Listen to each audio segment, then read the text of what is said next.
Halo teman-teman, ini ngomongin teks amnesti lagi. Kemarin ada isu, ada berita menggemparkan lagi ya, karena sebelumnya gue bikin video kan mengenai Helena Lim, di mana dia itu harta dia diselamatkan oleh TA ya. Beruntung sekali dia oleh hakim, harta-harta yang sudah ikut TA dianggap tidak terlibat dalam urusan koruptornya dia, sehingga harta itu diminta dikembalikan.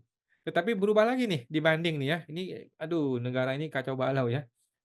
Hakim di pengadilan satu dengan hakim pengadilan lain bisa berbeda pendapat tuh dunia, bumi dan langit gitu ya, bisa berbeda begitu loh, kacau balau. Ini kita baca, vonis banding sita aset-aset Helena Lim pernah ikut TA pun tak dipertimbangkannya. Vonis banding majelis hakim memutuskan aset-aset Helena Lim tetap disita untuk membayar uang pengganti dalam korupsi timah. Gila gila ya ini hakimnya ya, sidang vonis banding terdakwa Helena Lim dalam kasus korupsi tata niaga timah di Pengadilan Tinggi Jakarta 13 Februari. Kuasa hukum terdakwa kasus korupsi timah Helena Lim, Bapak Andi Ahmad menyesalkan vonis banding majelis. Jadi dia tuh sudah kalah di pengadilan negeri, kemudian dia banding ke pengadilan tinggi gitu kan. Nah, di pengadilan tinggi lah ini dia divonis kembali, udahlah hukumannya diberatkan, ditambah jangka waktu penjaranya, kemudian harta dia yang disuruh kembalikan pun nggak jadi kembali gitu ya, walaupun sudah ikut TA. Dia menyesalkan vonis banding majelis hakim pengadilan tinggi ya, PT DKI Jakarta yang menganulir putusan PN Tipikor Jakarta Pusat sebelumnya perihal pengembalian aset-aset yang disita. Dalam pertimbangan putusan pengadilan tinggi, aset dirampas kembali. Itu yang akan kami pertimbangkan kembali untuk kasasi. Jadi nanti dia kasasi, ini akan jadi fokus utama ya. Oke, sebelumnya harta Helena tuh yang sudah disita oleh kejaksaan diputuskan oleh majelis PN biasa itu untuk dikembalikan. Alasannya harta itu dinyatakan tidak terkait dengan tindak pidana korupsi dan juga sudah ikut TA ya. Hal itu dibuktikan dengan adanya laporan dan validasi harta melalui surat pengampunan pajak. Oh gitu. Jadi dia sudah divalidasi oleh TA. Dia mengatakan ini yang pertama sudah dilindungi oleh undang-undang TA, yang kedua itu bukti bahwa ini nggak terlibat loh koruptornya gitu loh, karena gue korupsi mungkin setelah 2015, kira-kira gitu yang argumen dia. Atau TA yang diikuti 2016 serta program PPS, dia sudah ke PPS juga ya 2022. Sehingga penyitaan oleh penyidik Kejaksaan Agung dianggap tidak memenuhi syarat yang diatur dalam pasal 39 ayat 1 Undang-Undang KUHP. Oke, kita baca dulu deh. Apa itu pasal 39 ayat 1 Undang-Undang KUHP? Dia mengatakan barang-barang kepunyaan terpidana yang diperoleh dari kejahatan atau yang disengaja dipergunakan untuk melakukan kejahatan dapat dirampas. Nah, ini ya Undang-Undang KUHP pasal 39 ayat 1. Jadi kalau barang itu berhubungan dengan kejahatannya, ya dirampas. Tetapi kalau tidak berhubungan, ya nggak usah dirampas dong. Menurut si pengacaranya ngomong gitu. Tapi dalam vonis bandingnya 13 Februari, majelis hakim menyatakan harta Helena tetap disita untuk membayar hutang pengganti. Mampus lu. Terhadap pertimbangan majelis hakim tingkat pertama mengenai pertimbangan ketentuan TA dalam menentukan barang bukti yang disita, majelis pengadilan tinggi tidak sependapat. Gila ya.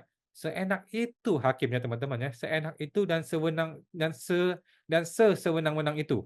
Sesuka hati dia. Karena begitu dia bilang tidak sependapat, ya udah dia bisa menentukan hukum. Dia bisa menentukan kejahatan itu salah atau tidak salah. Itulah sehebat itu dan setinggi itulah kewenangan seorang hakim, teman-teman ya. Menurut Andi, dengan adanya bukti keikutsertaan Helena dalam TA, sepatutnya itu menjadi perlindungan bagi harta bendanya. Ini gue setuju ya, gue sependapat sekali. Untuk yang Helena, kami fokusnya ke TA, teks amnesti kata Pak Andi. Ia mengatakan TA yang seharusnya menjadi jaminan perlindungan dan kepastian hukum oleh negara. Oke. Berikut aset Helena disita ya, ada tanah, bangunan, bla bla bla bla bla bla bla bla bla. Dalam vonis banding, Helena dihukum penjara 10 tahun. Tadinya berapa tahun gitu ya, terus berubah menjadi 10 tahun, diperberat oleh hakim ya. Denda kena 1 miliar dan uang pengganti 900 juta. Hukuman ini lebih berat ketimbang vonis sebelumnya, yakni 5 tahun penjara dan denda 750 juta. Gila ya, dari 5 tahun menjadi 10 tahun, 2 kali lipat, dan dari denda 700 juta menjadi 1,9 miliar. Oh ada nih, tadi 1,7, sekarang ini 1,9. Atas vonis ini, kuasa hukum mengatakan akan mengajukan kasasi. Oke, dia akan kasasi ya. Luar biasa ya. Jadi, eee, inilah bukti teman-teman ya, bahwa seorang hakim itu bisa sewenang-wenang, ya, suka-suka dia. Jadi dia tinggal bilang, "Kami nggak sependapat." mampus lu, mati lu, ya. Kami nggak sependapat. Dia nggak usah pakai undang-undang, pasal ini, ayat ini, ngomongnya begini, maka begini. Nggak perlu. Hakim nggak perlu gitu. Hakim tinggal boleh mengatakan, "Kami tidak sependapat. Pendapat kami seperti ini, maka kami putuskan. Terserah lu mau ke Mahkamah Agung, terserah lu cari cari keadilan di tempat lain. Tapi di kandang gua maunya begini," kata si hakim, ya. Setinggi itulah kekuasaan hakim. Makanya nggak boleh hakim dikuasai oleh orang-orang yang tidak berintegritas. Karena setinggi itulah kewenangan seorang hakim, ya. Dia tinggal bilang, "Kami tidak sependapat," dia bisa membuat keputusan walaupun nggak ada dasar hukumnya, gitu ya. Kemudian kalau kejadian seperti ini, maka akan terjadi ketidakpastian hukum, akan terjadi kekacauan bernegara, kekacauan hukum. Bagaimana bisa orang sudah ikut TA dan TA sudah melindungi harta tersebut, di undang-undang TA sudah dikatakan harta itu nggak bisa, dipidana gitu ya. Kemudian tiba-tiba disita juga loh oleh pengadilan gitu ya. Ketidakpastian hukum ini akan menyebabkan orang tidak percaya pada hukum. Kalau orang nggak percaya pada hukum, ya sulit ya kalau begitu ya.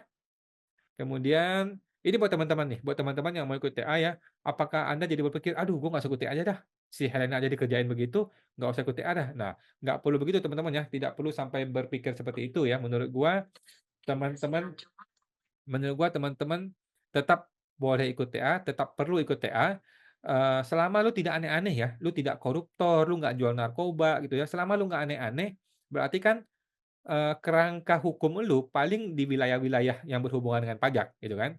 Kalau wilayah yang berhubungan dengan pajak, apalagi tentang bukber gitu ya, sudah pasti lu akan diampuni, kalau ikut TA, gitu ya. Nggak mungkin dong si orang pajak menjilat ludahnya sendiri dong, nggak mungkin dong. Dia bilang, "Walaupun lu sudah ikut TA, tetap gua hukum secara pidana ataupun perdata di pajak," kan nggak mungkin. Nah, jadi kalau lu ikut TA, maka secara hukum pajak lu sudah diampuni dan sudah dapat kepastian hukum. Nah, cuman kalau beralih ke hakim yang lain, hakim di PN, ya dia bisa aja berpendapat lain dan sudah terbukti ya Helena Lim juga dihabisin seperti itu ya. Gitu teman-teman ya, jadi undang-undang TA kita tetap berharap ada TA dan tetap berharap, teman-teman ikut TA ya, karena ini adalah kesempatan kita untuk, diampuni semua dan start fresh, memulai jalan hidup baru. Itu teman-teman ya. Oke, sampai jumpa, semoga terbantu.